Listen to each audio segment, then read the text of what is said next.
ಜಗತ್ಪ್ರಸಿದ್ಧ ಮೈಸೂರು ಅರಮನೆಯ ಜಯಮಾರ್ತಾಂಡ ದ್ವಾರದ ಸನಿಹದಲ್ಲಿ ಕಳೆದ ರಾತ್ರಿ ಸಂಭವಿಸಿದಂಥ ಒಂದು ಸ್ಫೋಟ ಸಾಕಷ್ಟು ಒಂದು ರೀತಿ ತಲ್ಲಣವನ್ನು ಸೃಷ್ಟಿಸಿದೆ ಅಂತ ಹೇಳ್ಬೋದು. ಯಾಕೆಂದರೆ ದೂರದ ಉತ್ತರ ಪ್ರದೇಶದಿಂದ ಮೈಸೂರಿಗೆ ಬಂದಿದ್ದಂತಹ ಸಲೀಮ್ ಎಂಬ ವ್ಯಕ್ತಿ ಮೈಸೂರು ಅರಮನೆಯ ಆಸುಪಾಸಿನಲ್ಲಿ ಒಂದು ಬಲೂನ್ಗಳನ್ನು ಮಾರಾಟ ಮಾಡಿಕೊಂಡು ಒಂದು ಜೀವನವನ್ನು ಸಾಗಿಸ್ತಾ ಇದ್ದ. ಈಗ ನಮಗೆ ಲಭ್ಯವಾಗಿರುವಂಥ ಮಾಹಿತಿ ಪ್ರಕಾರ ಆತ ಸುಮಾರು 1 ತಿಂಗಳ ಹಿಂದೆ ಮೈಸೂರಿಗೆ ಬಂದಿದ್ದರೂ ಕೂಡ ಇತ್ತೀಚೆಗೆ ಅಷ್ಟೇ ಇಲ್ಲಿ ಅರಮನೆಯ ಆಸುಪಾಸಿನಲ್ಲಿ ಬಲೂನ್ಗಳನ್ನು ಮಾರಾಟ ಮಾಡ್ತಾ ಇದ್ದ. ನಿನ್ನೆ ರಾತ್ರಿಯೂ ಕೂಡ ವರಾಹ ದ್ವಾರದ ಬಳಿಯಲ್ಲಿ ಆತ ಬಲೂನ್ಗಳನ್ನು ಮಾರಾಟ ಮಾಡಿಕೊಂಡು ಜಯಮಾರ್ತಾಂಡ ದ್ವಾರದ ಸನಿಹಕ್ಕೆ ಬಂದಿದ್ದಾನೆ. ಆ ಒಂದು ಸಂದರ್ಭದಲ್ಲಿ ಒಂದು ಬಲೂನ್ಗಳಿಗೆ ಒಂದು ಗ್ಯಾಸನ್ನು ಅಂದರೆ ಹೀಲಿಯಂ ಅನ್ನೋ ಅನಿಲವನ್ನು ತುಂಬುತ್ತಾರೆ. ಆ ಒಂದು ಸಿಲಿಂಡರು ಏಕಾಏಕಿ ಸ್ಫೋಟಗೊಂಡಿದೆ. ಆ ಒಂದು ಸಂದರ್ಭದಲ್ಲಿ ಒಂದು ಸಲೀಮು ಸ್ಥಳದಲ್ಲೇ ಸಾವನ್ನಪ್ಪಿದರೆ ಒಂದು ಬಲೂನನ್ನು ಖರೀದಿ ಮಾಡಿದವರು ಮತ್ತು ಆತನ ಅನತಿ ದೂರದಲ್ಲಿ ಇದ್ದವರು ಕೂಡ ಒಂದು ಗಾಯಗೊಂಡು ಒಂದು ಆಸ್ಪತ್ರೆನ ಸೇರುವಂಥ ಪರಿಸ್ಥಿತಿ ನಿರ್ಮಾಣವಾಗಿದೆ. ಎಲ್ಲರೂ ಕೂಡ ಒಂದು ಕ್ರಿಸ್ಮಸ್ ರಜೆ ಮತ್ತು ಇನ್ನೇನು ಕೆಲವೇ ದಿನಗಳು ಹೊಸ ವರ್ಷ ಬರ್ತಾ ಇದೆ, ಆ ಒಂದು ಸಂಭ್ರಮದಲ್ಲಿದ್ದರು. ಅರಮನೆ ಆವರಣದಲ್ಲಿಯೂ ಕೂಡ ಒಂದು ಸಾಂಸ್ಕೃತಿಕ ಕಾರ್ಯಕ್ರಮಗಳ ಜೊತೆಗೆ ಫಲಪುಷ್ಪ ಪ್ರದರ್ಶನದ ವೀಕ್ಷಣೆಯಲ್ಲೂ ಕೂಡ ಸಾಕಷ್ಟು ಜನರು ಬ್ಯುಸಿಯಾಗಿದ್ದರು.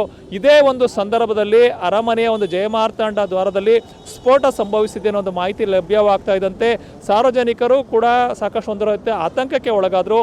ಸುದ್ದಿ ತಿಳಿತಾ ಇದ್ದಂತೆ ಸ್ಥಳಕ್ಕೆ ಆಗಮಿಸಿದಂಥ ಪೊಲೀಸರು ಇಡೀ ಪ್ರದೇಶವನ್ನು ತಮ್ಮ ವಶಕ್ಕೆ ತೆಗೆದುಕೊಂಡು ಒಂದು ಮುಂದಿನ ಕಾರ್ಯಾಚರಣೆಯನ್ನು ಮುಂದುವರಿಸೋರು ಅಂತ ಹೇಳ್ಬೋದು. ಗಾಯಾಳುಗಳನ್ನು KR ಆಸ್ಪತ್ರೆಗೆ ಒಂದು ದಾಖಲು ಮಾಡಲಾಗಿದ್ದು, ಈ ಪೈಕಿ ಒಂದಿಬ್ಬರ ಸ್ಥಿತಿ ಚಿಂತಾಜನಕವಾಗಿದೆ ಅನ್ನೋ ಒಂದು ಮಾಹಿತಿ ಲಭ್ಯ ಆಗ್ತಾ ಇದೆ. ಇನ್ನು ಈ ಒಂದು ಘಟನೆಯ ಬಳಿಕ ಮೈಸೂರಿನಲ್ಲಿ ಸಾಕಷ್ಟು ಒಂದು ರೀತಿ ಆತಂಕ ಮನೆ ಮಾಡಿದೆ. ಯಾಕೆಂದರೆ ಇನ್ನೇನು ಕೆಲವೇ ದಿನಗಳು ಅಂದರೆ ಬೆರಳೆಣಿಕೆಯಷ್ಟು ದಿನಗಳಲ್ಲಿ ಹೊಸ ವರ್ಷ ಬರ್ತಾ ಇದೆ.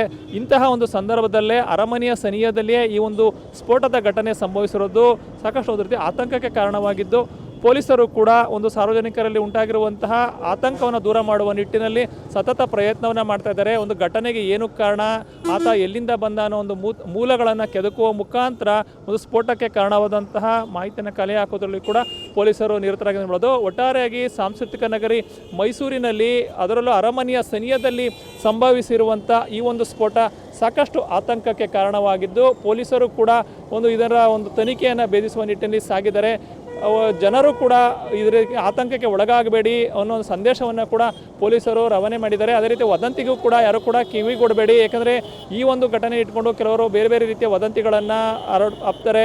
ಆ ವದಂತಿಗಳಿಗೂ ಕೂಡ ಕಿವಿಯನ್ನು ಕೊಡಬೇಡಿ ಅನ್ನೋ ಒಂದು ಸಂದೇಶವನ್ನು ಪೊಲೀಸರು ರವಾನೆಯನ್ನು ಮಾಡಿದ್ದು, ಎಲ್ಲವೂ ಕೂಡ ಮುಂದಿನ ದಿನಗಳಲ್ಲಿ ಈ ಒಂದು ಘಟನೆಗೆ ಏನು ಕಾರಣ ಅನ್ನೋದು ತಿಳಿದು ಬರುತ್ತೆ ಅಂತ ಹೇಳ್ಬೋದು. ಕ್ಯಾಮ್ರಾ ಪರ್ಸನ್ ಅರ್ಜುನ್ ಜೊತೆ ರಂಗಸ್ವಾಮಿ, ಪ್ರತಿನಿಧಿ ನ್ಯೂಸ್, ಮೈಸೂರು.